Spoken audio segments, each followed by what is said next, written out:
Acids और bases को समझने की अगली संकल्पना हम लोग देख रहे हैं बच्चों, ब्रॉन्स्टन-लॉरी की संकल्पना, Bronsted Lowry concept of acids and bases. Bronsted Lowry के अनुसार बच्चों एसिड की डेफिनेशन अर्हेनियस की डेफिनेशन से मिलती जुलती ही है। अर्हेनियस कहता है कि any chemical substance which liberates hydrogen plus ion in aqueous medium is an acid। जो aqueous medium में हाइड्रोजन प्लस आयन लिबरेट करे वो एसिड है।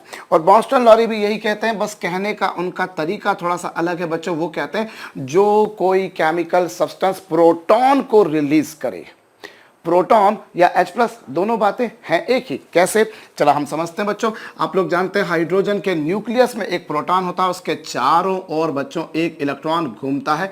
This is nothing but the atom of hydrogen.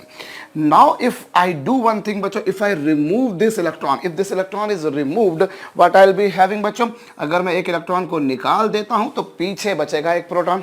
ऐसा ही होगा बच्चों, एक इलेक्ट्रॉन को, भाई as such it was an atom, it was hydrogen, लेकिन अगर मैं एक इलेक्ट्रॉन को निकाल देता हूं बच्चों तो नेचुरल सी बात है this will be H plus ion.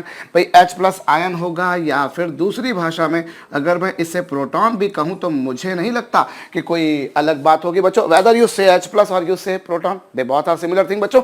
So any chemical substance बच्चों which liberates proton, which liberates H plus ion in aqueous medium is an acid according to Arrhenius। यह भी आप लोगों ने देखा बच्चों। बिल्कुल वैसे ही ब्रॉन्स्टन-लॉरी भी यही कह रहे हैं बच्चों कि ऐसा कोई भी केमिकल सब्सटेंस जो कि प्रोटॉन को डोनेट करता है, या यूं कहा जाए बच्चों जो कि प्रोटॉन को रिलीज करता है, प्रोटॉन का त्याग करता है बच्चों, वो है एसिड। ब्रॉन्स्टन-लॉरी कह रहे हैं एनी केमिकल सब्सटेंस बच्चों विच लिबरेट प्रोटॉन, जो प्रोटॉन का त्याग करते हैं साहब वो एसिड है। और जो बच्चों प्रोटॉन को गेन करते हैं, विच एक्सेप्ट प्रोटॉन, जो प्रोटॉन को एक्सेप्ट करते हैं, जो प्रोटॉन एक्सेप्टर्स होते हैं, यूं कहा जाए बच्चों जो प्रोटॉन के एक्सेप्टर्स होते हैं वो बेस हैं, और जो प्रोटॉन के बच्चों डोनर्स हैं, जो प्रोटॉन के दाता होते हैं साहब वो हैं अम्ल, और जो प्रोटॉन के ग्राही हैं, जो प्रोटॉन को एक्सेप्ट करने का काम करते हैं बच्चों वो बेस है। आई रिपीट बच्चों, थोड़ा सा एसिड की डेफिनेशन तो बिल्कुल मिलती जुलती, बस अर्हेनियस ने एक्वस मीडियम बोला था, Brønsted-lorry as such aqueous medium के बारे में एज सच कुछ नहीं कह रहे, बट एक बात वो जरूर कह रहे हैं बच्चों कि यानी केमिकल सब्सटेंस जो प्रोटॉन को डोनेट करे वो एसिड, और जो प्रोटॉन को गेन करे, जो गेन करे बच्चों, अर्हेनियस ने क्या कहा था, जो OH माइनस आयन को लिबरेट करे। इन्होंने OH माइनस आयन के बारे में नहीं कहा, because there are many chemical substance बच्चों, जैसा कि थोड़ी देर पहले आपने देखा भी सही कि काफी सारे केमिकल सब्सटेंस ऐसे होते हैं बच्चों जिनमें प्रोटॉन, जिनमें OH माइनस नहीं होता। अमोनिया में H प्लस OH माइनस नहीं है, फिर भी वो क्षारीय बच्चों वो बेसिक होता है। तो उसकी पुष्टि बच्चों ब्रॉन्स्टन-लॉरी बखूबी कर रहे हैं। वो ये कह रहे हैं साहब कि जो प्रोटॉन डोनेट करते हैं वो एसिड हैं, और जो प्रोटॉन को गेन करते हैं बच्चों वो बेस हैं। हम कुछ उदाहरण से समझते हैं बच्चों। ये लीजिए साहब, ये H2O, अब ये अमोनिया, जब इन दोनों की केमिकल रिएक्शन होती है तो रिवर्सिबल केमिकल रिएक्शन हम मान लेते हैं बच्चों। यहाँ इस केस में क्या होता है, वाटर जो है बच्चों वो प्रोटॉन को रिलीज कर रहा है, और अमोनिया जो है वो बच्चों प्रोटॉन को गेन कर रही है। हेयर यू कैन सी बच्चों, इस वाटर ने क्या करा, H प्लस को रिलीज कर दिया। देखिए H2O था, H2O में से अगर आपने H प्लस निकाल दिया है, यदि आपने बच्चों H2O में से H प्लस को निकाल दिया है तो यहाँ पर देखिए, यहाँ पर इस केस में क्या हो रहा है बच्चों, इस केस में H प्लस आयन का रिमूवल हो रहा है, H प्लस आयन निकला बच्चों, और यहां पर देखा जाए बच्चों तो H प्लस आयन को गेन किया जा रहा है। भाई this H2O is releasing a proton, proton मतलब H प्लस आयन, बात एक ही बच्चों। H2O ने एक प्रोटॉन को रिलीज कर दिया है, तो ये जो है साहब एसिड है, और अमोनिया ने बच्चों प्रोटॉन को गेन करा। Ammonia is accepting a proton, it is why a base. अब इस बात की पुष्टि बच्चों अर्हेनियस नहीं कर पा रहा था, अर्हेनियस तो बोलता जो OH माइनस आयन लिबरेट करे, but ammonia is a base, you must be knowing that, which is not verified according to Arrhenius concept। Her concept में आपको कुछ ना कुछ ऐसी बातें जरूर मिलेंगी बच्चों जो कहीं ना कहीं जाकर असत्य बैठ जाएंगी, या जहां पर जाकर वो कॉन्सेप्ट फेल हो जाएगा या लगभग फेल होने की कगार पर पहुंच जाएगा बच्चों। ऐसा हालांकि हम लोग अर्हेनियस के कॉन्सेप्ट को थोड़ा सा मॉडिफाइड फॉर्म में भी देख चुके हैं बच्चों। एनीवेज, अब मैं यदि एक और रिएक्शन लिखता हूं बच्चों, ये लीजिए H2O की रिएक्शन मैंने कराई साहब, मान लीजिए फर्ज कीजिए HCl से। Now when this reaction takes place बच्चों, जब ये अभिक्रिया होती है तो H2O की रिएक्शन से साहब यहाँ पर बनता है H3O प्लस, और प्लस क्या बच्चों Cl माइनस। अब इस केस में आप देखें तो यहां पर क्या हो रहा है बच्चों, ये जो H2O था, H2O ने एक प्रोटॉन गेन करा है, H2O ने बच्चों एक प्रोटॉन गेन करा, जैसा कि आप देख रहे हैं बच्चों, ये लीजिए साहब, H2 has accepted one proton and when it accepts one proton it becomes बच्चों H3O प्लस। अरे यहाँ 2 हाइड्रोजन थे, एक और हाइड्रोजन ले लिया तो 3 हाइड्रोजन हो गए साहब, हो गए, और प्लस भी गेन कर लिया भैया, इसलिए H3O प्लस आ गया। और यहाँ इसने प्रोटॉन को बच्चों रिलीज किया है, इसने प्रोटॉन को रिलीज किया है बच्चों, it has removed a proton, it has donated a proton, और जो प्रोटॉन को गेन करता है बच्चों वो बेस है, और जो प्रोटॉन को रिलीज करता है बच्चों वो एसिड है। तो बड़ी खूबसूरत सी परिभाषा बच्चों। इससे एक और बात की पुष्टि होती कि देखिए इस रिएक्शन में H2O एसिड था बच्चों, जबकि अगली ही रिएक्शन में H2O बेस है। तो ये डेफिनेशन एक हद तक सपोर्टिव भी हो जाती है बच्चों, क्योंकि कई सारे केमिकल सब्सटेंस ऐसे भी होते हैं जो एसिड और बेस दोनों की तरह काम करते हैं बच्चों। There are various compound which behave like an acid like a base. बहुत कई बार ये क्वेश्चन आता है कि साहब वाटर, छोटी क्लास में आप लोगों के जहन में शायद आया होगा, और हो सकता है आप लोगों ने पढ़ भी रखा हो, तो आई डोंट नो बच्चों, बट ये एक जनरल परसेप्शन रहता है सर वाटर एसिड है कि वाटर बेस है। तो बच्चों वाटर कभी एसिड है कभी बेस है, डिपेंड करता है उसके साथ वाला क्या है, साथ वाला क्या है। जैसे मैं एक बड़ी कॉमन सी बात बताता हूँ बच्चों, भारत देश, हम सब उसके वासी हैं। भारत के बारे में अगर कोई पूछे कि साहब गरीब है कि अमीर है, तो हमें कंपेयर करना पड़ेगा। भारत नेपाल से अमीर है, भूटान से अमीर है, लेकिन आज की डेट में तो बच्चों अमेरिका से गरीब है। भविष्य में नहीं रहेगा, ये आप मैं सब शायद मानते भी हैं और शायद ये जानते भी हैं, बट आज की डेट में अगर मुझसे कोई पूछे भैया भारत एक अमीर देश है कि भारत एक गरीब देश है, so you will need to make a comparative study. If you compare it with Burma, if you compare it with Bhutan, Nepal और समथिंग, ऐसी कोई एडजेसेंट कंट्रीज से अगर हम कंपेयर करते हैं, या एडजेसेंट या दूर की भी इवन, तो हम बोलेंगे साहब भारत देश एक गरीब देश है, अमीर देश है सॉरी। लेकिन अगर मैं अमेरिका से, यूके से, फ्रांस से, जर्मनी से, इटली से कंपेयर करूंगा बच्चों, तो फिर मैं बोलूंगा कि भारत एक गरीब देश है। बिल्कुल वैसी ही बात है बच्चों, जो वाटर है वो एसिड और बेस दोनों की तरह काम कर सकता है। Some time water will behave like a acid. अगर आपने वाटर में कुछ ऐसा मिलाया है जिसकी प्रोटॉन को गेन करने की टेंडेंसी ज्यादा है, अगर मैंने वाटर में कोई ऐसा सब्सटेंस मिलाया बच्चों जिसकी प्रोटॉन को गेन करने की टेंडेंसी ज्यादा है, तो water will be behaving like an acid. अगर आपने पानी में, जल में बच्चों ऐसा कोई केमिकल सब्सटेंस मिला दिया जिसकी प्रोटॉन को गेन करने की टेंडेंसी ज्यादा है, तो फिर वाटर मतलब प्रोटॉन डोनेट करेगा, और जो प्रोटॉन डोनेट करेगा लाजमी है बच्चों वो एसिड होगा, और जो प्रोटॉन को गेन करेगा बच्चों वो बेस है। लेकिन अगर आपने वाटर में कोई ऐसा केमिकल सब्सटेंस मिला दिया जिसकी टेंडेंसी प्रोटॉन को डोनेट करने की वाटर से भी ज्यादा है, then water will be behaving like a base. Hope you have got me completely बच्चों। exactly क्या हुआ, तो ये डिपेंड करता है कि कौन किस में मिलाया गया है, भाई आप किससे कंपेयर कर रहे हो। सो ये जो थ्योरी है बच्चों, ये जो कॉन्सेप्ट है, ये जो संकल्पना है, ये तुलनात्मक अध्ययन करने में, कंपेरेटिव स्टडी करने में काफी हेल्पफुल है। और कंपेयर एक्चुअली कुछ लोग इसी को इसका लैकुना भी मान के चलते हैं कि भाई कोई भी एसिड एसिड की तरह बिहेव तब करेगा जब कोई बेस हो, otherwise a single compound cannot behave like an acid or base. In case of Arrhenius theory आप बोल सकते थे कि हाँ साहब HCl एसिड है, आप बोल सकते थे H2SO4 एसिड है, आप बोल सकते थे NaOH बेस है, आप बोल सकते थे मैग्नीशियम हाइड्रोक्साइड बेस है, लेकिन यहाँ आप नहीं बोल सकते। ब्रॉन्स्टन लॉरी के कॉन्सेप्ट में बच्चों आप लोग डायरेक्ट नहीं बोल सकते कि हाँ साहब फलाना कंपाउंड ब्रॉन्स्टन एसिड है या ब्रॉन्स्टन बेस है।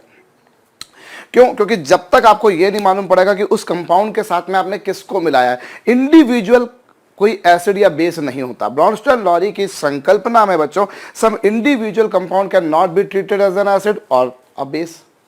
Some comparison has to be made. While in case of Arrhenius theory, I know that when I dissolve HCl, H2SO4, H3PO4 in water, they will liberate H plus ion. They will liberate H plus ion. So I can say surely yes, these are acids. I can say surely when NaOH, MgOH whole twice, NaOH, Al whole thrice, etc.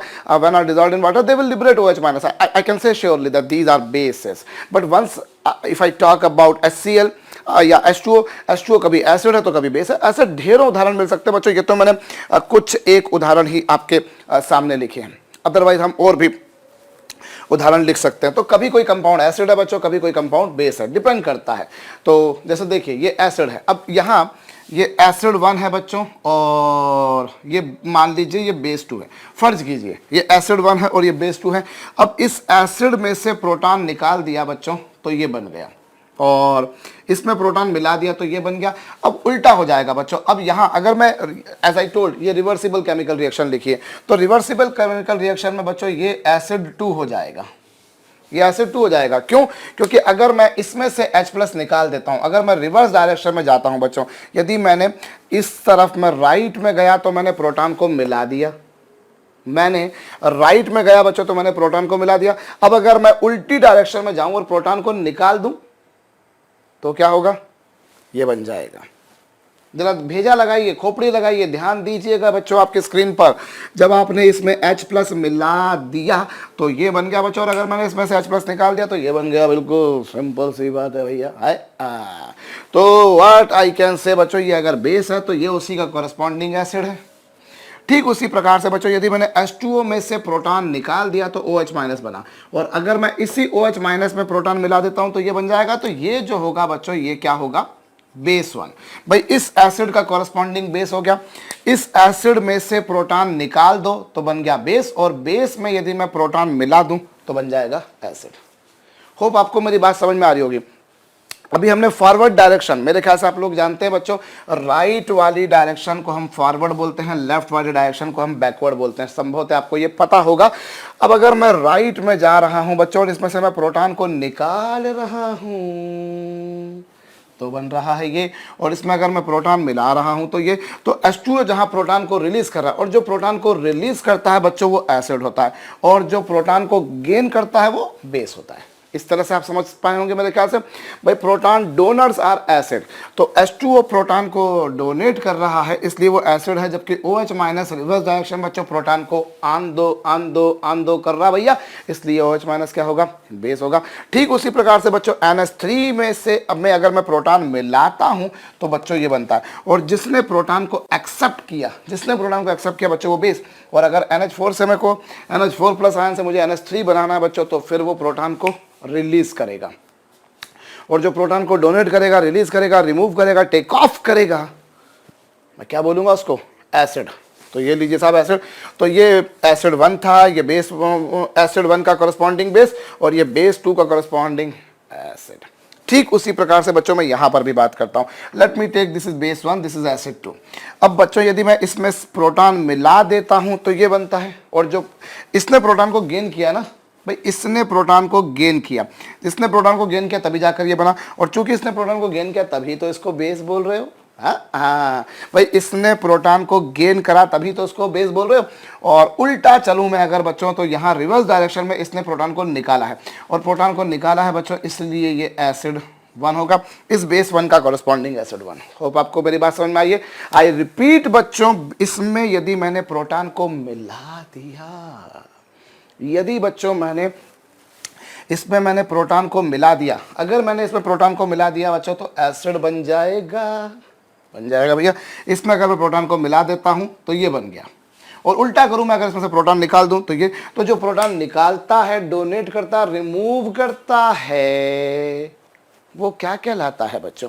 वो कहलाता है acid. तो ये आप यहां proton मिलाते हैं, मतलब यहां प्रोटॉन ये एक्सेप्ट कर रहा है, और जो प्रोटॉन को एक्सेप्ट कर रहा है वो बेस, और जो प्रोटॉन को रिलीज कर रहा है बच्चों वो एसिड। लाइकवाइज HCl में से अगर मैं प्रोटॉन निकाल रहा हूं बच्चों मतलब वो एसिड है, और यहां बच्चों यदि मैं इसमें प्रोटॉन मिला रहा हूं मतलब ये बेस है। तो ये मेरी छोटी छोटी सी बातें, मेरे ख्याल से आपको ये समझ में आई होंगी, बेस कौन है, एसिड कौन है, एसिड कौन है, बेस कौन है। तो ये कॉरेस्पॉन्डिंगली हम लोग बात कर सकते हैं बच्चों। अब इसी से हम लोग रिलेटेड आगे बात करते हैं। पहले ये आपने अगर नहीं लिखा हो तो अपनी कॉपी में जरूर लिख लीजिएगा बच्चों, क्योंकि मैं अब थोड़ी सी बात आपको और बताता हूं। आप जरा एक बात नोटिस करेंगे बच्चों, ऐसे हम ढेरों रिएक्शंस लिख सकते हैं, मैंने 2 ही रिएक्शंस लिखी बच्चों। हाँ, पर एक बात आप जरूर समझ लीजिए कि ब्रॉन्स्टन लॉरी की कॉन्सेप्ट की एक अच्छाई या एक लिमिटेशन ये है कि कोई भी कंपाउंड इंडिविजुअली एसिड या बेस की कैटेगरी में काउंट नहीं होता, जब तक आपको कौन सा कंपाउंड उसके साथ में मिक्स किया गया है, किसके साथ में आप उसकी अभिक्रिया करवा रहे हो, आपको पता ना हो। अदरवाइज आप डायरेक्टली नहीं बोल सकते कि हाँ साहब फला कंपाउंड एसिड होगा या फला कंपाउंड बेस होगा। Conditionally you must be knowing another compound. मैं 2-3 बार बोल चुका हूं बच्चों। अब एक बात आप देखिए बच्चों कि जो फेरबदल हो रहा है, एसिड 1 बेस 1, आप लोग मैं मिटा चुका हूं, आपने कॉपी में लिखी होगी बच्चों, एसिड 1 या बेस 1 या एसिड 2 और बेस 2 में एक बात आप नोटिस करोगे बच्चों, उनमें सिंगल प्रोटॉन का डिफरेंस है, उनमें सिंगल प्रोटॉन का डिफरेंस है बच्चों। जैसे आप देखिए H2O और OH-, भाई अगर आप इसमें से H+ निकाल दें इसमें से यदि मैं यहां पर समझाता हूं बच्चों, यदि मैं H2O में से मैं प्रोटॉन को निकाल दूं, अगर मैं इसमें से प्रोटॉन को निकाल देता हूं बच्चों तो बनता है OH माइनस, और अगर मैंने इसमें से प्रोटॉन निकाला है मतलब ये क्या बन गया बच्चों, एसिड। जिसमें से प्रोटॉन निकाला है ऑब्वियसली वो एसिड, और अगर मैं इसमें प्रोटॉन मिला देता हूं बच्चों तो बनता है ये, मतलब ये क्या हो गया बच्चों, बेस।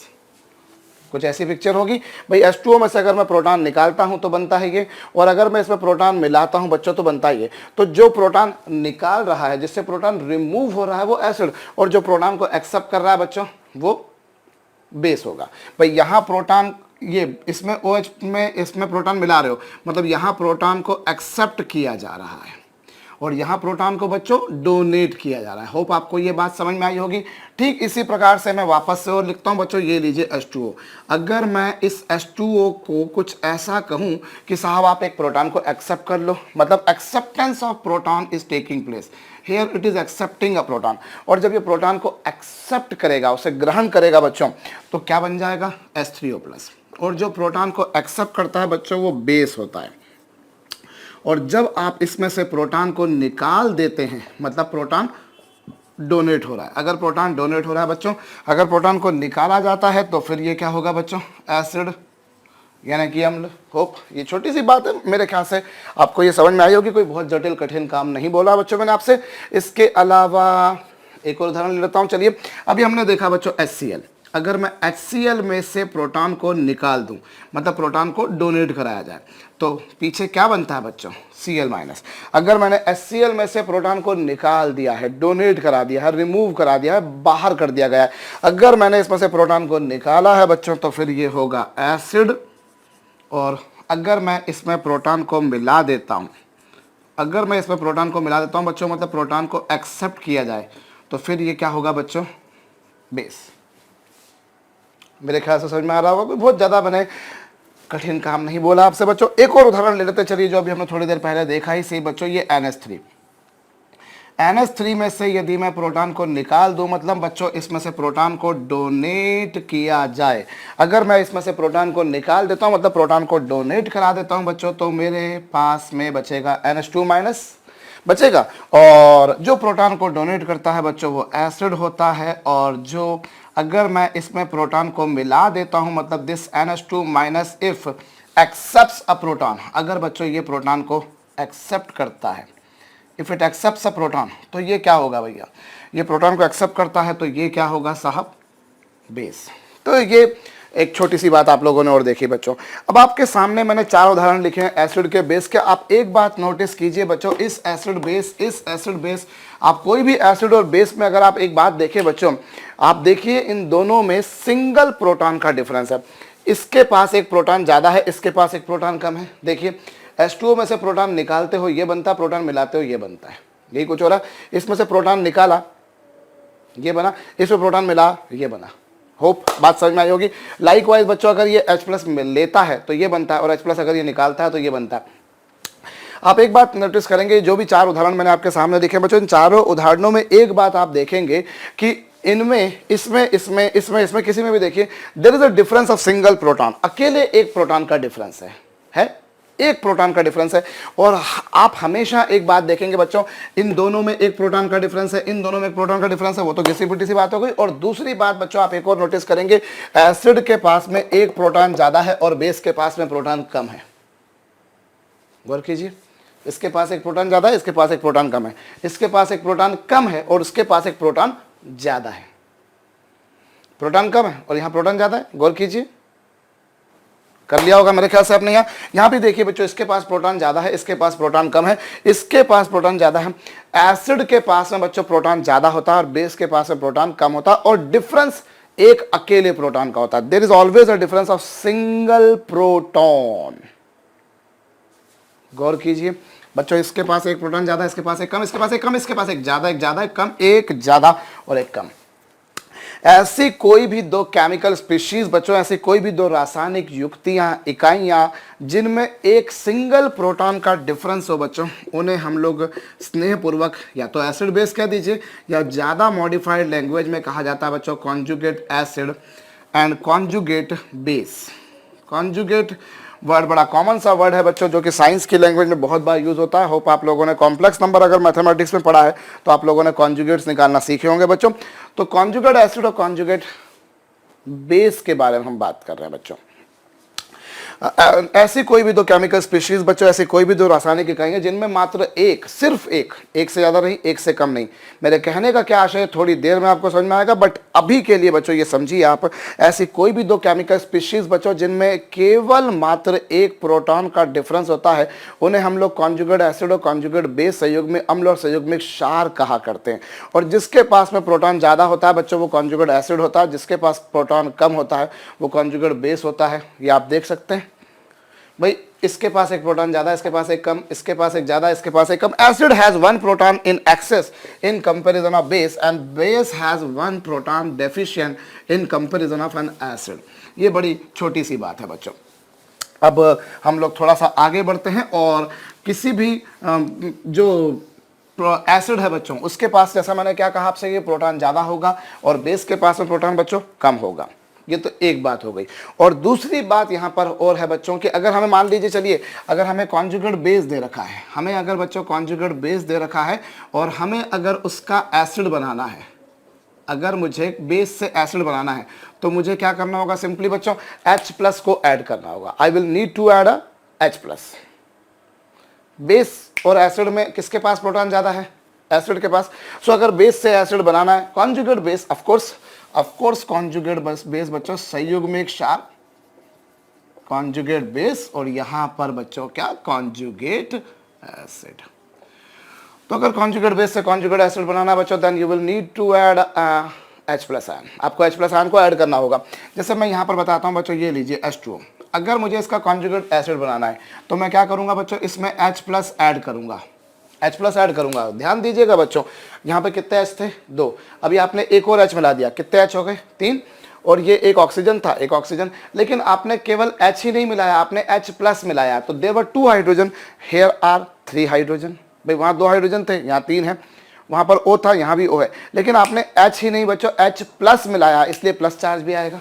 देखिए भाई, आपको किसी भी कॉन्जुगेट बेस का कॉन्जुगेट एसिड बनाना है तो आपको एक प्रोटॉन एक्सेस में और मिलाना पड़ेगा। आप इसमें एक और प्रोटॉन मिलाइए बच्चों, देवर 2H, नाउ देयर 3H, एक प्लस भी आ गया। होप आपको ये बात समझ में आ चुकी होगी। अब मैं जैसे बात करता हूं बच्चों OH-। अब OH- का अगर मुझे बनाना है तो मैं क्या करूंगा? मुझे करना वही घिसा पिटा सा काम है बच्चों, मुझे H+ को ऐड करना है। और जब मैं H+ को ऐड करूंगा तो ये लीजिए बच्चों, ऐसा हो जाएगा। कितनी H थी पहले? यहाँ पर एक और मिला दी, 1 + 1 पता होगा भैया आपको, ये तो 2 हो जाएंगे। और चूंकि मैंने माइनस में प्लस मिला दिया बच्चों, इसलिए माइनस चार्ज न्यूट्रलाइज हो चुका, उदासीनीकृत हो चुका है। भाई आपने जब माइनस में प्लस चार्ज मिलाया तो उसका न्यूट्रलाइजेशन, उदासीनीकरण होना तो अवश्यम भावी बोले तो बाबा एकदम बनता है ना, तो बन गया ना बाबा। और देखें जैसे हम एग्जाम्पल के तौर पे बच्चों ये देखिए NH2- का अगर मुझे कॉन्जुगेट एसिड बनाना तो क्या करूंगा बच्चों? इसमें मैं एक H+ मिलाऊंगा। अभी कितने H थे बच्चों? 2। अब एक और H मिला दिया तो हो गए 3। 2 + 1 3 होते हैं बच्चों। और माइनस में जब प्लस मिलाऊंगा तो माइनस चार्ज तो न्यूट्रलाइज होना बनता है ना। पहले माइनस चार्ज था NH2-, उसमें जब आपने H+ मिला दिया, एक और प्लस मिला दिया बच्चों, तो वो माइनस प्लस से फिनिश और 0 चार्ज हो जाएगा। ठीक इसी प्रकार से बच्चों यदि मैं और देखूं, चलिए ये लीजिए CH3CO- का कॉन्जुगेट एसिड बनाऊं तो क्या करूंगा बच्चों? अब यहां पर ये CH3COO, एक H और मिला दिया बच्चों तो ये हो जाएगा। और माइनस में प्लस मिला दूंगा तो minus charge will get neutralised. Minus में अगर प्लस चार्ज मिला दूंगा बच्चों तो वो फिर न्यूट्रलाइज हो जाएगा ना, उदासीनीकृत हो जाएगा। शायद किसी के जहन में ये भी आया हो सर कि मैं इसको क्या CH4CO लिख सकता हूँ कि सर मैं एक और प्रोटॉन मिला दूंगा, 3 थे 4 हो जाएंगे, तो मैं ऐसा लिख सकता हूँ। लिखने को लिख सकते हो पर बच्चों ये स्केलेटन वाइज सही नहीं होगा ना, क्योंकि कार्बन के साथ में आपने 4 हाइड्रोजन जोड़ दिए तो फिर बाकी कुछ कहाँ जोड़ोगे? आपको पता होगा संभवतः कार्बन की वैलेंसी 4 होती है। Carbon has 4 electrons in the outer most shell, so its valency is 4। तो आप ये तो नहीं लिख सकते। और ये तो छोटी सी बात है, मेरे ख्याल से आप लोग जानते होंगे एसिटिक एसिड के बारे में, ये वही है बच्चों। नहीं पता हो तो लिख लीजिएगा, ऐसे तो मोस्टली मेरे ख्याल से पता होगा। तो ये लिखने को लिख सकते हो, पर ये सही तरीका नहीं होगा। क्यों? क्योंकि कार्बन के पास में 4 वैलेंसी होती है। अब चारों वैलेंसी अगर आप हाइड्रोजन से सेटिस्फाई कर दोगे तो बाकी किसी की जगह नहीं बचेगी, सारा घर ही आपने भर दिया भैया।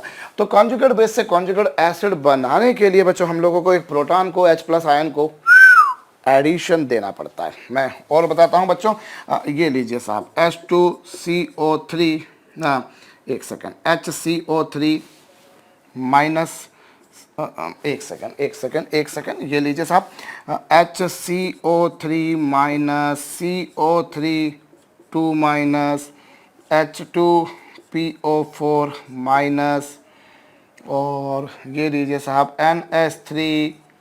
चलिए आप एक काम करिए, वीडियो को पॉज करके फटाफट इनके कॉन्जुगेट एसिड लिख दीजिए बच्चों, पॉज करके करिएगा। अब आप क्या करेंगे बच्चों, आप इसमें H+ मिलाएंगे। जब H+ मिलाएंगे तो एक H था, एक और H आ गया बच्चों, finish. Already there was 1 hydrogen, एक और हाइड्रोजन मैंने मिला दी, एक और हाइड्रोजन मैंने मिला दी बच्चों, एक थी, एक और हो गया 2। HCO3 माइनस में एक और H मिलाऊंगा, 1 + 1 2 CO3, और माइनस चार्ज प्लस से खत्म हो जाएगा, माइनस चार्ज प्लस से खत्म हो जाएगा बच्चों, वो न्यूट्रल हो गया। इसी तरह से CO3 2 माइनस, अब CO3 2 माइनस में बच्चों अगर मैं H+ मिलाऊंगा तो अभी क्या होगा, अभी एक भी H नहीं था, there was not any hydrogen in the carbonate ion, but once I add 1 hydrogen तो ये हो जाएगा बच्चों, और 2 माइनस में से एक माइनस चला जाएगा तो भैया एक ही माइनस बचेगा, एक ही माइनस बचेगा भैया। 2 माइनस थे, 2 माइनस में आपने एक प्लस पटक दिया बच्चों, तो 1 माइनस 1 प्लस से फिनिश, फिनिश, ये आ गया बच्चों। इसी तरीके से H2PO3 PO4 में अगर मैं हाइड्रोजन मिला दूंगा तो ये लीजिए बच्चों, 2 हाइड्रोजन थे, एक और हाइड्रोजन मिला दिया, 2 हाइड्रोजन में बच्चों एक और हाइड्रोजन मिला दोगे तो बनेगा क्या, H3PO4। भाई ऑलरेडी 2 हाइड्रोजन थे, उसमें H+ आप मिला रहे हो। अब उसमें H+ अगर आप मिलाओगे तो 2 हाइड्रोजन के साथ में एक और हाइड्रोजन, मतलब कितने हाइड्रोजन हो गई, 3 हाइड्रोजन हो गई, 3 हाइड्रोजन, और माइनस चार्ज खत्म हो गया बच्चों। अब NH3 में अगर हाइड्रोजन मिला दूंगा तो क्या हो जाएगा बच्चों, NH4+। भाई 3 हाइड्रोजन थी, एक और मिला दी तो प्लस हो जाएगा, ये कुछ आ जाएगा बच्चों। तो किस तरह से कॉन्जुगेट बेस का कॉन्जुगेट एसिड बनाया जाता है, to make conjugate acid of a conjugate base a single proton has to be added, the story completes. One more thing I must tell you बच्चों, यहां पर एक और बात मैं आपको बताऊं, एक मच्छर मेरे आसपास लहरा रहा है इस समय, शायद आपको दिखाई दे रहा हो, नहीं दे रहा तो बहुत अच्छी बात है भैया, मुझे तो दिखाई दे रहा है, डिस्टर्ब कर रहा है वो। अभी मैं आपको एक और बात बता दूं बच्चों कि मैंने आपको बोला कॉन्जुगेट बेस और कॉन्जुगेट एसिड, उन दोनों में बच्चों सिंगल प्रोटॉन का डिफरेंस होना चाहिए, the difference should be of single proton. What I mean, देखिए जैसे OH माइनस और H3O+, अगर आप इन दोनों को कंपेयर करेंगे बच्चों, there is a difference of 2 protons, not of single one. इन दोनों में बच्चों 2 प्रोटॉन का अंतर है, इसमें 2 H+ जोड़ दीजिए, अगर इसमें 2 H+ जोड़ेंगे, OH माइनस था, इसमें एक और H+ जोड़ा, फिर एक और H+ जोड़ा, तो जाके ये बनता है। So these two can not be treated as conjugate base और कॉन्जुगेट एसिड। इन दोनों को आप संयुग्मिक अम्ल संयुग्मिक क्षार नहीं कह सकते, क्योंकि इन दोनों में 2 प्रोटॉन का डिफरेंस है। ठीक इसी प्रकार से बच्चों अगर आप NH2 माइनस और NH4+, इन दोनों को अगर आप कंपेयर करें बच्चों, again you will find there is a difference of 2 protons. और इसमें 2 प्रोटॉन मिलाओगे तो 2 H थे, 2 और H हो गए, 4 हो गए, और 2 बार प्लस मिलाओगे तो एक बार माइनस प्लस को खत्म कर देगा और एक और प्लस एक्स्ट्रा में आ जाएगा। तो ये, तो इन दोनों को मैं कॉन्जुगेट बेस कॉन्जुगेट एसिड नहीं बोल सकता। काहे नहीं बोल सकता, because here there is difference of 2 protons, not of single. How many, 2 का। ठीक उसी प्रकार से बच्चों आप अगर इन दोनों को कंपेयर करें, if you compare this carbonic acid and carbonate ion, अगर आप इन दोनों को कंपेयर करें, अगेन यू विल फाइंड बच्चों दोनों में 2 प्रोटॉन का डिफरेंस है। वो इन दोनों में कितने प्रोटॉन का डिफरेंस है, 2 प्रोटॉन का। तो इनको आप कॉन्जुगेट बेस कॉन्जुगेट एसिड नहीं बोलोगे बच्चों। कॉन्जुगेट एसिड कॉन्जुगेट बेस आप उन्हीं को बोलोगे बच्चों जो में एक का डिफरेंस हो। और कई बार प्रश्न ये भी बन जाया करता है बच्चों की, which of following is behaving like conjugate base, which of following can behave like base and acid both. निम्नलिखित में से कौन अम्ल और क्षार दोनों की तरह व्यवहार कर सकता है। तो जो प्रोटॉन डोनेट भी कर सके, गेन भी कर सके, जैसे देखिए वाटर भैया दोनों काम कर सकता है बहुत खूबसूरती से। वाटर से आप प्रोटॉन निकाल, वाटर में प्रोटॉन मिला भी सकते हो और वाटर से प्रोटॉन निकाल भी सकते हो। तो वाटर दोनों की तरह काम कर रहा है, एसिड बेस। लाइक वाइज बच्चों अगर आप अमोनिया के बारे में ही बात करो, NH3, तो NH3 बच्चों बेस के साइड भी आ रहा है और NH3 एसिड के साइड भी आ रहा है। तो देयर आर मैनी सब्सटेंसेस बच्चों जो कि एसिड और बेस दोनों की तरह व्यवहार कर सकते हैं, जिनमें आप प्रोटॉन मिला भी सको निकाल भी सको, वो अम्ल और क्षार दोनों की तरह व्यवहार करते हैं। ये प्रश्न बहुत बार पूछा जाता है बच्चों, और कई बार ये बड़ा लुच्चा सा क्वेश्चन बन जाया करता है, खासतौर पर स्टेट लेवल की जो एंट्रेंस एग्जामिनेशंस होती हैं बच्चों, उनमें ये क्वेश्चन बहुत बार पूछा जाता है कि कोई भी आपको कंपाउंड दे देंगे और उसका कॉन्जुगेट एसिड या कॉन्जुगेट बेस बनाने को बोलेंगे। Now how to make a conjugate acid from a conjugate base that you have known बच्चों. Now I am going to learn how conjugate base can be made using a conjugate acid. So the simple phenomenon, the simple chemical reaction here will be बच्चों removal of H plus ion. Here H plus ion has to be removed. निकालोगे बच्चों, यहाँ पे आप H plus ion को निकालोगे। पिछली बार आप मिला रहे थे, जबकि इस बार आप H plus को निकालोगे। होप आपको मेरी बात समझ में आई होगी बच्चों। इस केस में आप प्रोटॉन को निकालोगे। भाई बेस है one proton less in comparison of acid. For example बच्चों, यदि मैं वही बात करता हूं, वही घिसी पिटी सी बात, I start with water. If I want to make its conjugate base then I need to remove an H plus ion. और जब मैं H प्लस आयन निकाल दूंगा बच्चों, देयर आर 2 हाइड्रोजन, अब एक बचेगा। करेक्ट? कितने हाइड्रोजन थे यहां पर? 2। अभी मैंने H प्लस को निकाला भैया, जब मैंने H प्लस को निकाला तो अभी एक H बचेगा और प्लस निकाल दूंगा, परली साइड भैया माइनस साइन बचड़ो है ओए भाई। ऐसे 2 हाइड्रोजन सी, एक हाइड्रोजन निकाल दिया, एक हाइड्रोजन बचेगा और प्लस निकाल दोगे तो न्यूट्रल था ना ये, this was a neutral molecule ना। Now you have removed a plus charge, so definitely the resulting cation or resulting species would be having -1 charge. Hope you have got that. Let me take this example बच्चों, H3O plus. Now if I want to make its conjugate base, for that purpose again I will need to remove an H plus ion. मुझे H plus ion को निकालना पड़ेगा, और जब मैं H plus ion को निकालता हूँ बाबा तो क्या होगा? H plus ion को निकालूंगा बच्चों, तो उस केस में ये लीजिए भाई, 3 हाइड्रोजन थी, एक निकाल दी। 3 हाइड्रोजन थी, एक निकाल दी, कितनी बची? 2। 3 हाइड्रोजन थी, एक निकाल दी, कितनी बची बच्चों? 2। और प्लस निकाल दिया, इसलिए न्यूट्रल हो गया। भाई पिछली बार न्यूट्रल था, उसमें से प्लस निकाला तो भैया माइनस बचा, लेकिन अगर ऑलरेडी वो प्लस था तो वो फिर न्यूट्रल हो जाएगा। क्योंकि किसी को ये समस्या आती है बच्चों, इसलिए मैं इसको रिपीटेडली बार बार बता देता हूँ। जो मेरा अभी तक का अनुभव है, उस अनुभव के आधार पर मैं समझाने की कोशिश करता हूँ बच्चों। यहाँ देखिए H3PO3 के बारे में अगर हम बात करें बच्चों, अभी थोड़ी देर पहले आपने देखा था, this is dibasic acid, not all 3 hydrogens present in this molecule can be removed. How many hydrogens can be removed is known as basicity, and जो दिखता है हर बार वही हो जरूरी नहीं है। आप लोगों ने देखा बच्चों, इसमें 3 हाइड्रोजन है, लेकिन उन 3 में से एक फास्फोरस के साथ जुड़ी थी, इसको आप नहीं निकाल सकते।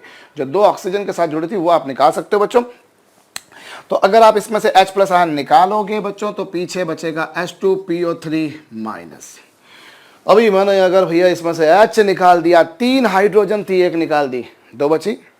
ये 3 हाइड्रोजन थी, एक निकाल दी, 2 बची बच्चों।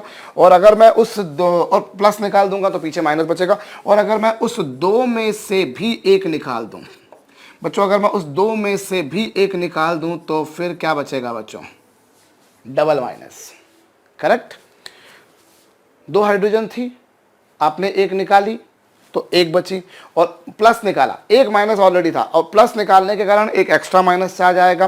तो अब एक एक्स्ट्रा माइनस चार्ज आएगा, तो एक माइनस था, 1 more extra minus will be totally -2 charge. Hope you have got this बच्चों। Let me take another example. ये H2PO3 माइनस था बच्चों।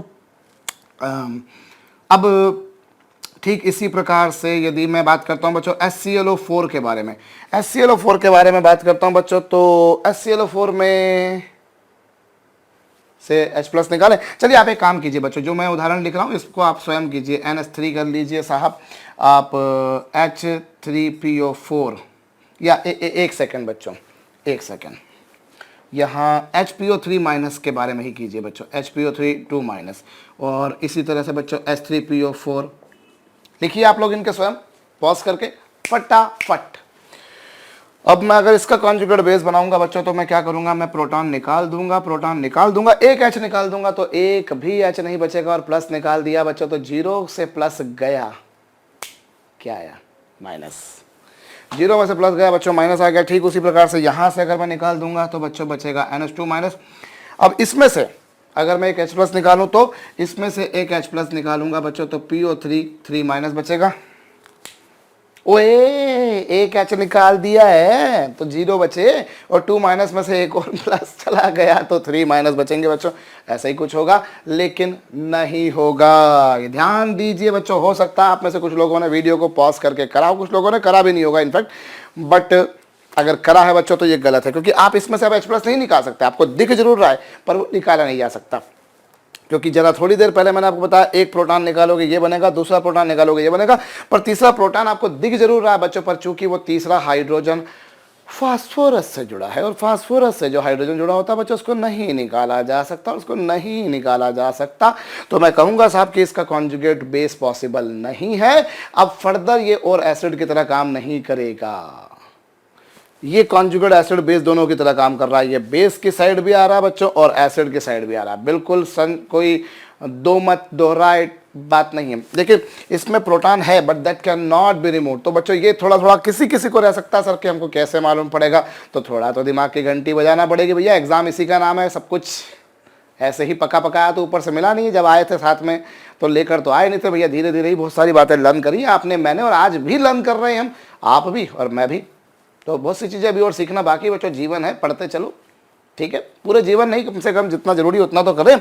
सो साहब इसमें से आप प्रोटॉन नहीं निकाल सकते because this hydrogen which is present over here is attached to phosphorus which is not an electronegative element, so that hydrogen can not be removed and thus I can say its conjugate base is not possible. Now if I talk about this compound, which I will be saying that the one proton has to be removed. और भैया यदि मैंने एक proton को निकाल दिया तो पीछे बचेगा H2PO4 माइनस। होप आपको मेरी आवाज सुनाई दे दी गई होगी भैया। क्या कहा मैंने, तो कॉन्जुगेट बेस कैसे बनाया जाता है और एसिड कैसे बनाया जाता है। होप ये छोटी छोटी प्यारी प्यारी लॉलीपॉप सी बातें थी बच्चों जो आपको शायद समझ में आ चुकी होंगी। अब मैं थोड़ा सा आगे बढ़ूं बच्चों, अगर आपने नहीं लिखा हो तो कर लीजिएगा। तो किस तरह से किसी कंपाउंड का कॉन्जुगेट एसिड या कॉन्जुगेट बेस बनाया जाता है बच्चों, बड़ा सरल सा है। अब एक और उदाहरण करते हैं, चलिए हम लोग यहाँ पर बच्चों। मैं एक उदाहरण लिख रहा हूँ, ये लीजिए साहब CrH2O whole thrice OH whole thrice. बच्चों ये कंपाउंड, आपको इस कंपाउंड का कॉन्जुगेट बेस बनाना है, बनाइए। You have to make its conjugate base, संयुग्मिक क्षार आपको बनाना है बच्चों। तो इसका कॉन्जुगेट बेस बनाने के लिए आप क्या करेंगे बच्चों, आप H प्लस निकालेंगे। H प्लस आयन को आपको बच्चों क्या करना पड़ेगा, रिमूव करना पड़ेगा। अब यहाँ पर शायद दिमाग में एक प्रश्नवाचक चिन्ह लगा हुआ है कि हमें H प्लस निकालना है। H प्लस निकालने के लिए मैं क्या करूँ, H प्लस मैं किससे निकालूँ बच्चों, दो जगह है यहाँ पर, H2O और OH। H2O भी है बच्चों और OH भी है तो H प्लस कहाँ से निकालेंगे, तो लाजमी है बच्चों दोनों में से वहां से निकालेंगे जहां से निकालना आसान होगा। और सच तो मैं आपको बता दूं बच्चों कि OH में से OH माइनस में से H प्लस को निकालना प्रायोगिक रूप से एक असंभव घटना। भाई आप अगर बिल्कुल जिद पे अड़ जाओ तो एक अलग बात है, अदरवाइज प्रैक्टिकली जो हमारी कंस्ट्रेंट्स रहती हैं, प्रैक्टिकली हमारी जो लिमिटेशंस रहती हैं, उन लिमिटेशंस के तहत तो बच्चों it is difficult to remove plus H plus ion. So you forget you can remove H plus ion from this hydroxide ion। अगर ऐसी कभी मौका नौबत आती है जैसी अभी आई है तो आप इससे प्रोटॉन नहीं निकालेंगे बच्चों। हम उनमें से प्रोटॉन निकालेंगे जिससे प्रोटॉन निकालना सरल आसान हो। और H2O और OH में से ज़्यादा आसान किससे बच्चों, इन दोनों में से अगर तुलना की जाए बच्चों तो H2O से प्रोटॉन निकालना आसान है, OH में से नहीं। यहाँ से प्रोटॉन निकालना आसान है बच्चों, यहाँ से नहीं। तो आप H2O में से जरा निकालिए, जरा खोपड़ी लगाइए बच्चों। जब आप इसमें से H प्लस निकालेंगे तो क्या बचेगा बच्चों, पीछे OH माइनस, यही बचेगा। तो उस आधार पर बच्चों अगर मुझे इसका कॉन्जुगेट बेस लिखना है तो मैं इसका कॉन्जुगेट बेस कैसे लिखूंगा बच्चों। इसका कॉन्जुगेट बेस लिखने के लिए जरा ध्यान दीजिए बच्चों, there are 3 water molecules. How many water molecules were there, यहाँ पर 3 पानी के मॉलिक्यूल थे बच्चों, जिनमें से एक में से मैंने H प्लस आयन निकाल लिया। अगर एक में से H प्लस आयन निकाल दिए बच्चों तो पीछे बचेगी 2 H2O। ओए 3 H प्लस थे, 3 वाटर थे, 3 वाटर में से आपको तीनों से तो निकालने नहीं है भाई, आपको कॉन्जुगेट बेस बनाना मतलब एक प्रोटॉन निकालना। एज आई टोल्ड, एक प्रोटॉन का डिफरेंस ही कॉन्जुगेट एसिड कॉन्जुगेट बेस को निर्धारित करता है, एक से ज्यादा नहीं, एक से कम का सवाल ही नहीं उठता। तो बच्चों मैंने 3 में से एक वाटर मॉलिक्यूल से निकाल दी। अब एक से निकाल दी तो बाद में कितने बचे, 2। बचे, और 3 OH थे बच्चों, एक और OH बन गया, तो हो गया कितना, 4। शायद ये बात मैं आपको फिर से समझा देता हूं बच्चों। कितने OH थे वहां पर, 3 OH थे, 3 OH थे। अब जब इसमें से प्रोटॉन निकाल देंगे, 1 मोर OH minus ion will be formed, और जब एक और OH माइनस बन जाएगा बच्चों, तो 3 और 1 कितने होते हैं, बचपन में पढ़ा होगा बच्चों। मैं फिर से बोल रहा हूं, यहाँ पर 3 OH थे, 3 OH आप वाटर था, वाटर में से H प्लस आयन आपने निकाला, जब वाटर में से H प्लस आयन आपने निकाला तो बच्चों OH माइनस बचा, और 3 OH थे, एक और OH माइनस आ गया भाई। H2O से जब प्रोटॉन निकाल दोगे तो OH माइनस बचेगा, तो फिर यहाँ पर आ जाएगा, और प्लस चार्ज निकाल दिया बच्चों, इसलिए पीछे क्या आएगा, माइनस आएगा। प्लस निकाल दिया है, इट वॉज न्यूट्रल, तो अभी क्या आ जाएगा बच्चों, माइनस। एक काम कीजिए बच्चों, वीडियो को पॉज करके आप इसका कॉन्जुगेट बेस बनाइए, करिए। चलिए अब क्या करूंगा बच्चों, जब मैं इसको देखूं तो ये देखिए, यहां पर 2 वाटर के मॉलिक्यूल हैं। अब आपको कॉन्जुगेट बेस बनाना है, मतलब कॉन्जुगेट, पिछली बार कॉन्जुगेट बेस बनाने के लिए आपने H प्लस निकाला, लाजमी है बच्चों इस बार भी आप H प्लस ही निकालेंगे। अब H प्लस आप किससे निकालेंगे, वाटर से कि OH से। मैंने बोला बच्चों OH माइनस से H प्लस को निकालना is next to impossible, almost impossible. You just forget about that. So H plus ion has to be removed from the water necessarily. And how many water molecules are there? 2 water molecule. From 1 water molecule you will remove hydrogen plus. So only 1 water molecule will be remaining back. Only 1 water molecule will be remaining back, because there are couple of water molecules. From 1 water molecule you have removed hydrogen, so now 1 molecule is remaining. और अगर मैंने H plus निकाल दिया बच्चों तो OH minus बचेगा, 4 OH minus तो पहले से थे, एक और OH आ गया बच्चों, तो अब हो जाएंगे 5, और प्लस निकाल दिया बच्चों, एक माइनस उस पर ऑलरेडी था, एक और माइनस आ जाने से उस पर 2 माइनस आ जाएगा। वहां पर 2 वाटर मॉलिक्यूल थे, एक से निकाल दिया, एक बचा, और अब उसमें से OH माइनस बना, 4 OH माइनस थे, अब एक और OH माइनस आ जाएगा, तो 4 और 1 कितना होगा बच्चों, 5, और प्लस निकाला है ना प्लस, तो प्लस निकालने से क्या बनता बच्चों, माइनस। एक माइनस तो एक और माइनस आ जाएगा ना, ये आ जाएगा भैया। अब आपको ये बात समझ में आ चुकी होगी बच्चों। अब एक काम कीजिए, आप इस कंपाउंड का बच्चों आप कॉन्जुगेट एसिड बनाइए। इस कंपाउंड का बच्चों आप क्या बनाइए, कॉन्जुगेट एसिड। जरा फटाफट वीडियो को पॉज करके कीजिए बच्चों, छोटी सी बातें कर भी ली होगी शायद इतनी देर में बच्चों। और कॉन्जुगेट एसिड बनाने के लिए मुझे H प्लस आयन को ऐड करना पड़ेगा, और H प्लस आयन को मैं ऐड किस में करूं, मेरे पास फिर वही घिसी पिटी सी 2 बातें बच्चों, वाटर और OH। किस में ऐड करूंगा, तो नेचुरल सी बात है बच्चों, मैं उसमें ऐड करूंगा जिसमें ऐड करना मेरे लिए आसान हो। मैं H प्लस आयन उसमें मिलाऊंगा जिसमें H प्लस आयन मेरे लिए मिलाना आसान हो।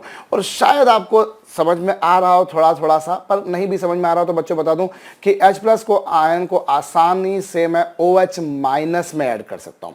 OH minus ion has more acceptance, more affinity towards accepting proton. H plus ion को एक्सेप्ट करने की, प्रोटॉन को एक्सेप्ट करने की टेंडेंसी ज्यादा किसमें होगी बच्चों, OH माइनस में। तो OH माइनस उसको एक्सेप्ट करेगा। और एक बात आप समझ सकते हैं बच्चों, जब OH माइनस में आप H प्लस आयन को मिलाओगे तो बनेगा बच्चों H2O। ये OH माइनस है, जब आप इसमें H प्लस आयन को मिला दोगे तो बनता है H2O। 3 वाटर मॉलिक्यूल वहां पर ऑलरेडी थे, 3 वाटर मॉलिक्यूल वहां पर ऑलरेडी थे बच्चों, एक और वाटर मॉलिक्यूल आ जाएगा, 4 हो जाएंगे भैया। प्यास लग रही मुझको थोड़ी थोड़ी, मैं फिर से बोल रहा हूं बच्चों, देखिए 3 OH माइनस थे, 3 OH माइनस में से एक में आपने मिला दिया तो उससे वाटर बनेगा, और 3 वाटर मॉलिक्यूल वहां पर ऑलरेडी थे, एक और वाटर मॉलिक्यूल उस कारण बन गया, और 3 में से एक OH को तो आपने यूज कर लिया बच्चों, इसलिए अब बचेंगे 2 OH। 3 OH थे, उसमें से एक OH पे आपने प्रोटॉन मिला दिया तो वो बन गया H2O। तो 3 वाटर तो यहाँ पर थे ही थे, एक और आ गया 4, और अब कितने OH बचे बच्चों, 2, और आपने उसमें प्लस भी मिलाया है इसलिए ये प्लस हो जाएगा। ठीक इसी प्रकार से अगर मुझे वापस से इसका कॉन्जुगेट एसिड बनाने को बोल दिया जाए तो मैं फिर से H प्लस मिलाऊंगा H2O में या OH में। ऑब्वियस सी बात है बच्चों, जब तक OH है तब तक OH में ही मिलाऊंगा। अगर OH नहीं होता तो मेरे पास में H2O के अलावा कोई और चारा भी नहीं था, लेकिन अभी तो है, तो मैं इसी में मिलाऊंगा बच्चों। तो 4 वाटर मॉलिक्यूल थे, एक और वाटर मॉलिक्यूल बन जाएगा, ये हो जाएंगे 5, और ये हो जाएगा साहब 2+। So how to make conjugate acid, how to make a conjugate base, मेरे ख्याल से आपको ये बात समझ में आ चुकी होगी बच्चों। तो चलिए ये लिख लीजिएगा अगर आपने नहीं लिखा हो बच्चों। अब मैं एक और छोटी सी बात आपको बताता हूँ। जैसे अभी आर्हेनियस की थ्योरी में भी बच्चों हम लोगों ने एसिड और बेस की स्ट्रेंथ, उनकी प्रबलताओं के बारे में बात करी थी बच्चों, बिल्कुल वैसा ही अभी हम लोग ब्रॉन्स्टन लॉरी के कॉन्सेप्ट में भी एसिड और बेस के बारे में बात करते हैं। देखिए आप लोग एक बात तो देख चुके हैं बच्चों, जो प्रोटॉन को डोनेट करता है वो एसिड और जो प्रोटॉन को एक्सेप्ट करता है वो बेस। अब जो इजीली बच्चों प्रोटॉन को डोनेट करे, जो इजीली प्रोटॉन को डोनेट करता है बच्चों, ये ध्यान दीजिए, अगर कोई सब्सटेंस इजीली प्रोटॉन को डोनेट करता है तो वो होगा बच्चों स्ट्रॉन्ग एसिड।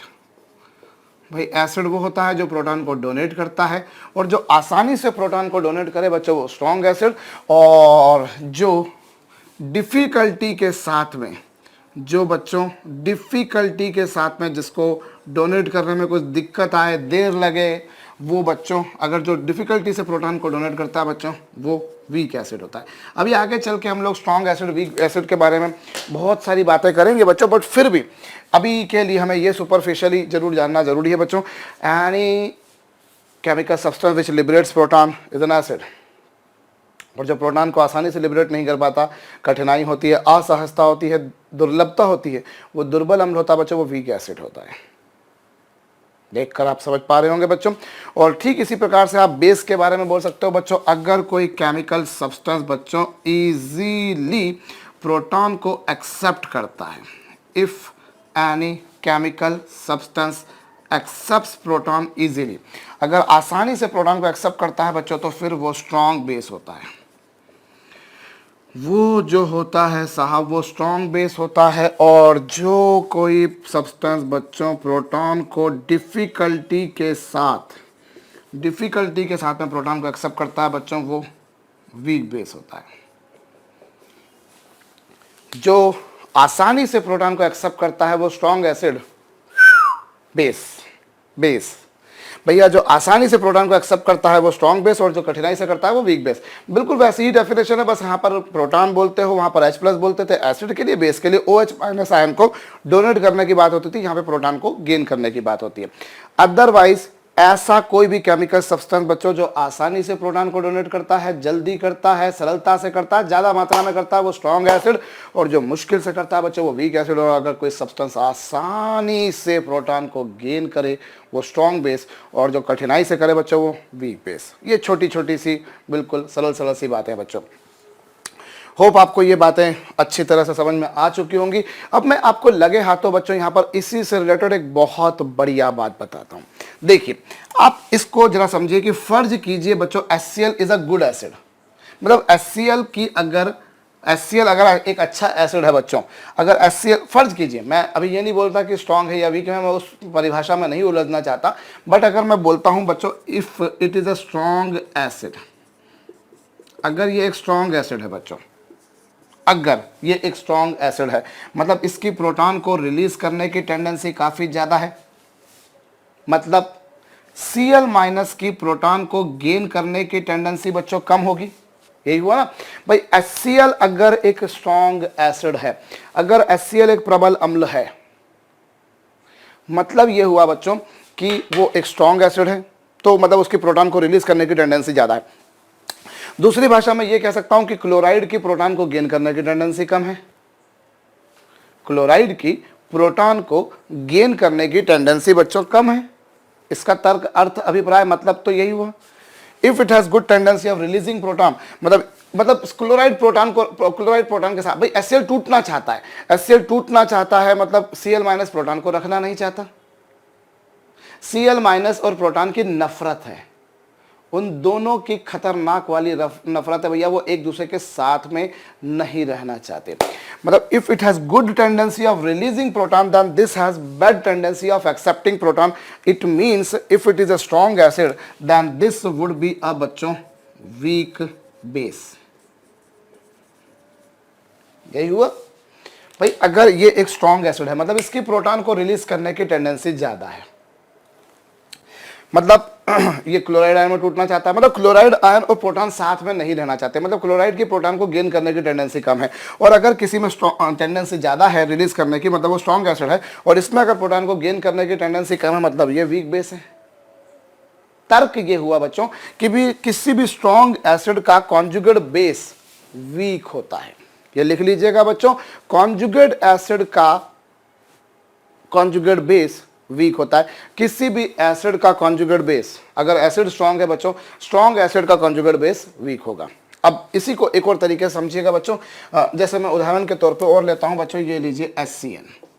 HCN अगर सपोज कीजिए बच्चों, if it is a weak acid, if it is a weak acid, ये लीजिए साहब HCN, if it is a weak acid, यदि ये एक दुर्बल अम्ल है बच्चों, यदि ये एक दुर्बल अम्ल है, तो इसका मतलब क्या हुआ बच्चों, if it is a weak acid, तो पहली बात तो अगर ये एसिड है, चलिए, तो इसने साइनाइड आयन रिलीज करा, साइनाइड आयन रिलीज करा बच्चों। अब अगर ये वीक एसिड है, मतलब इसकी प्रोटॉन को रिलीज करने की टेंडेंसी ज्यादा नहीं है, it has not very much, it has not that much tendency of releasing proton. जबकि अगर मैं बोलता हूं, इसका मतलब ये हुआ कि ये प्रोटॉन को रिलीज नहीं करना चाहता, मतलब प्रोटॉन और साइनाइड आयन में बहुत घनिष्ठ प्रेम है, बहुत घनिष्ठ संबंध है, बहुत ज्यादा प्यार है भैया। इसमें अगर प्रोटॉन को रिलीज करने की टेंडेंसी कम है, अगर इसमें प्रोटॉन को रिलीज करने की टेंडेंसी कम है, मतलब दूसरी भाषा में बच्चों क्या इसका मतलब हुआ कि H+ और साइनाइड साथ में रहना चाहते हैं, मतलब cyanide has good affinity towards proton, cyanide में प्रोटॉन के लिए बहुत ज़्यादा प्यार है, मतलब cyanide ion will have a good tendency towards accepting proton. और अगर वो ज़्यादा बड़ी है बच्चों टेंडेंसी, अब जो प्रोटॉन को गेन करता है वो क्या होता है बच्चों, बेस होता है, और अगर ज़्यादा टेंडेंसी है तो मतलब वो क्या होता है बच्चों, स्ट्रॉन्ग बेस, वो स्ट्रॉन्ग बेस होता है। आई रिपीट बच्चों, अगर इसमें प्रोटॉन को रिलीज करने की टेंडेंसी कम है, मतलब साइनाइड में प्रोटॉन को गेन करने की टेंडेंसी ज़्यादा है, मतलब अगर ये वीक एसिड है तो वो स्ट्रॉन्ग बेस होगा, अगर ये स्ट्रॉन्ग एसिड है तो वो वीक बेस।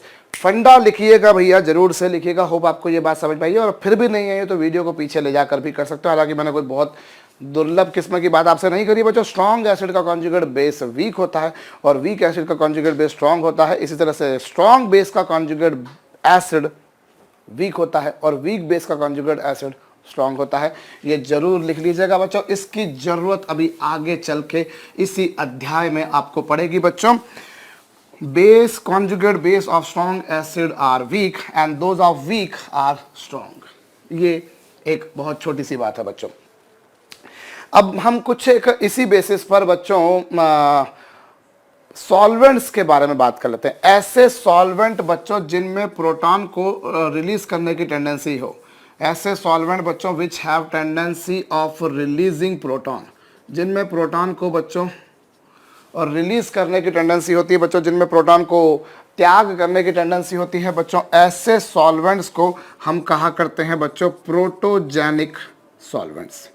क्या कहा करते हो बच्चों इनको आप, प्रोटोजेनिक सॉल्वेंट। आई रिपीट बच्चों, ऐसे सॉल्वेंट, ऐसे विलायक बच्चों जिनमें प्रोटॉन को रिलीज करने की टेंडेंसी होती है, त्यागने का प्रगुण होता है बच्चों, उन्हें हम कहा करते हैं प्रोटोजेनिक सॉल्वेंट। प्रोटोजेनिक सॉल्वेंट के उदाहरण के तौर पर बच्चों आप H2O को लीजिए, HCl को लीजिए, आप ग्लेशियल एसिटिक एसिड को लीजिए,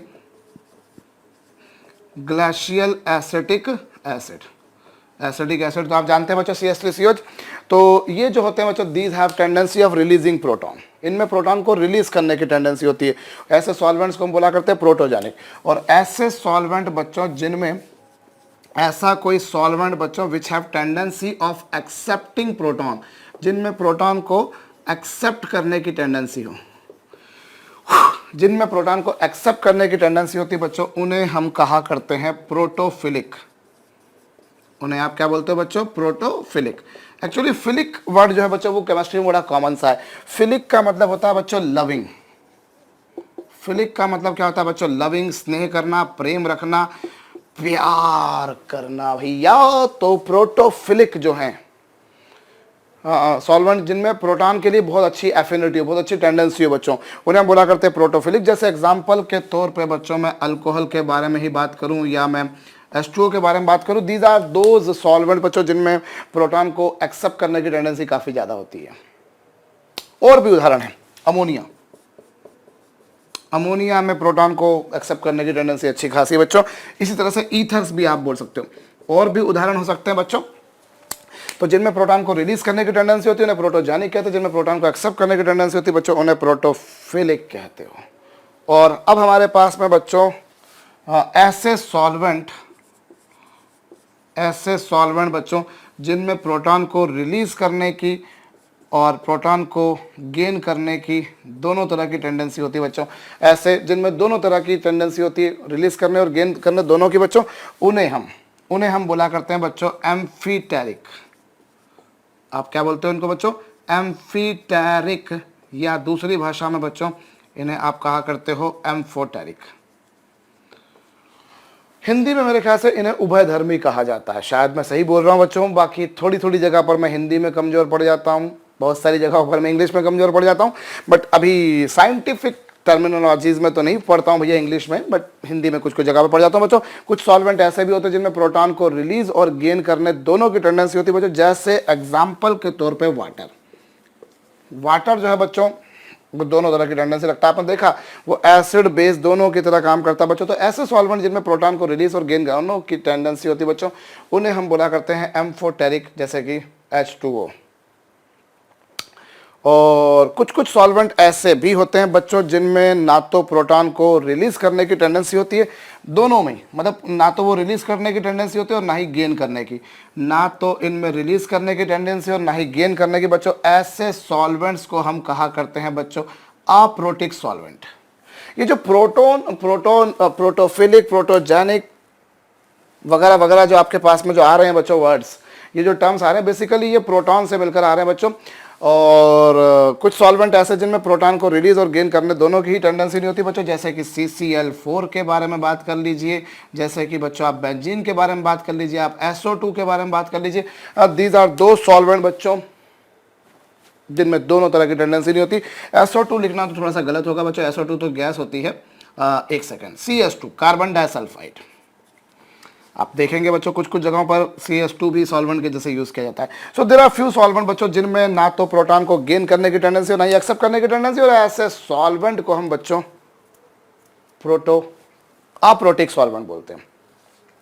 अप्रोटिक सॉल्वेंट बोलते हैं बच्चों जिनमें दोनों ही तरह की टेंडेंसी, मतलब ना तो रिलेट करते हैं ना ही गेन करते हैं, और जो दोनों तरह काम करते हैं बच्चों वो ये है। जैसे और उदाहरण के तौर पे बच्चों हमारे पास में लिक्विड अमोनिया भी बच्चों एम्फोटेरिक सॉल्वेंट के जैसे यूज में आता है, रिलीज भी करता है, गेन भी करता है। ठीक इसी प्रकार से बच्चों अल्कोहल भी दोनों तरह के काम करते हैं।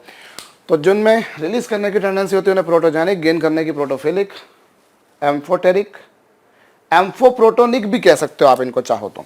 You can also call them बच्चों एम्फोप्रोटोनिक। और भैया अगर दोनों ही तरह की टेंडेंसी नहीं है तो फिर वो कहलाएगा अप्रोटिक, जैसा कि आप देख रहे हैं बच्चों। हालांकि अप्रोटिक में मैं एक उदाहरण बताता हूं आपको, मिथाइल साइनाइड CH3CN, ये अप्रोटिक है बच्चों, अप्रोटिक है, ऐसा ये अप्रोटिक है। लेकिन बच्चों ये कॉन्सनट्रेटेड सल्फ्यूरिक एसिड की प्रेजेंस में, अगर आपने कॉन्सनट्रेटेड सल्फ्यूरिक एसिड इसमें मिलाया बच्चों तो फिर ये प्रोटोफिलिक हो जाएगा। एज सच ये सॉल्वेंट जो है, मैं फिर से बोल रहा हूं बच्चों, ये अप्रोटिक की कैटेगरी में आता है, अप्रोटिक की कैटेगरी में आता है बच्चों। लेकिन अगर आपने इसमें कॉन्सनट्रेटेड सल्फ्यूरिक एसिड मिलाया तो फिर ये प्रोटोफिलिक हो जाएगा। और अगर मैंने इसमें बच्चों पोटेशियम टर्शरी ब्यूटॉक्साइड मिलाया, ये जो सॉल्वेंट आप देख रहे हैं बच्चों, इस तरह के केमिस्ट्री में आपको ऑर्गेनिक में बहुत सारे मिलेंगे बच्चों। पोटेशियम टर्शरी ब्यूटॉक्साइड अगर आपने मिलाया तो फिर बच्चों ये प्रोटोजेनिक हो जाएगा, प्रोटोजेनिक हो जाएगा।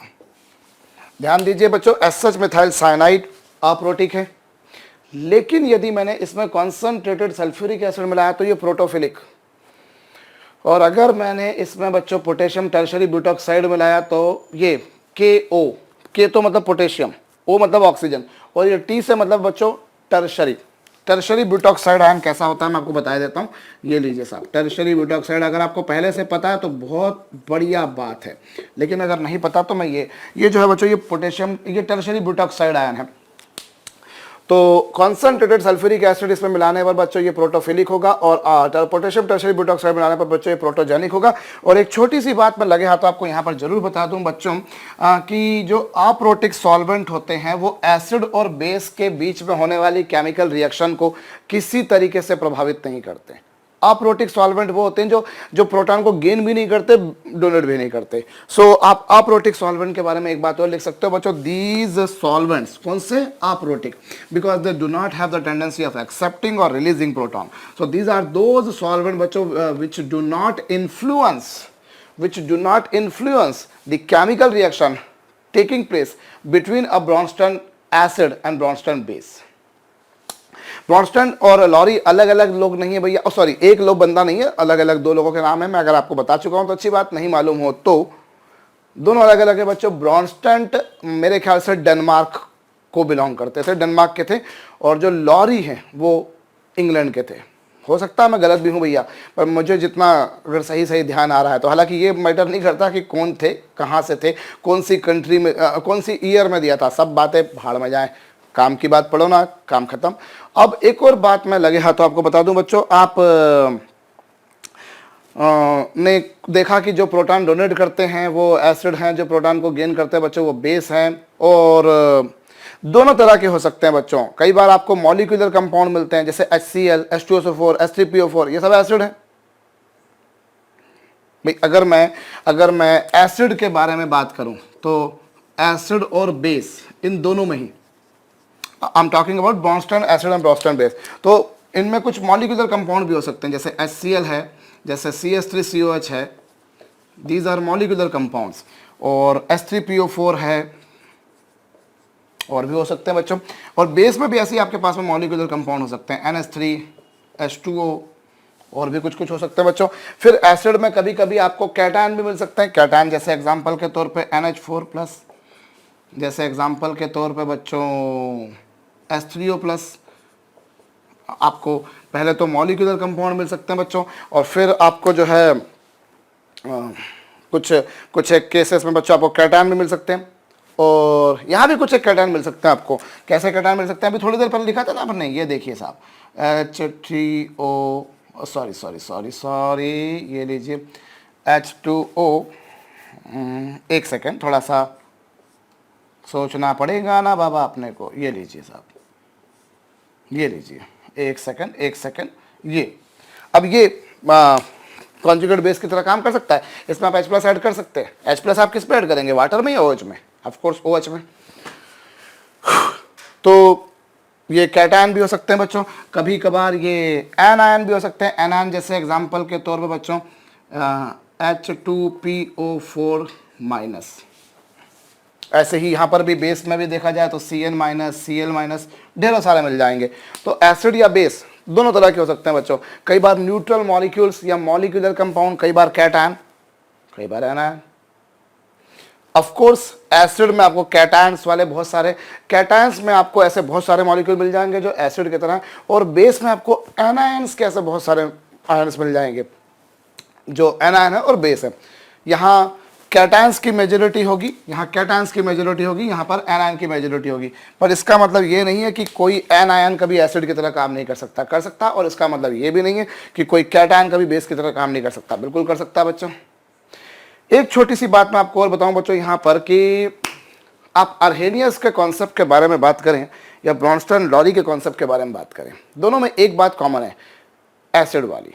दोनों में प्रोटॉन को रिलीज करने की बात हो रही है। हाँ, ये एक अलग बात है कि साहब अर्हेनियस एक्वास मीडियम की नेसेसिटी बोलता था।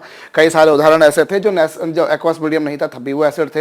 हमने देखा तो ड्राई HCl एसिड है, लेकिन अर्हेनियस बोलता नहीं है, क्योंकि अर्हेनियस बोलता पानी में घोलो, तब बात करूंगा मैं।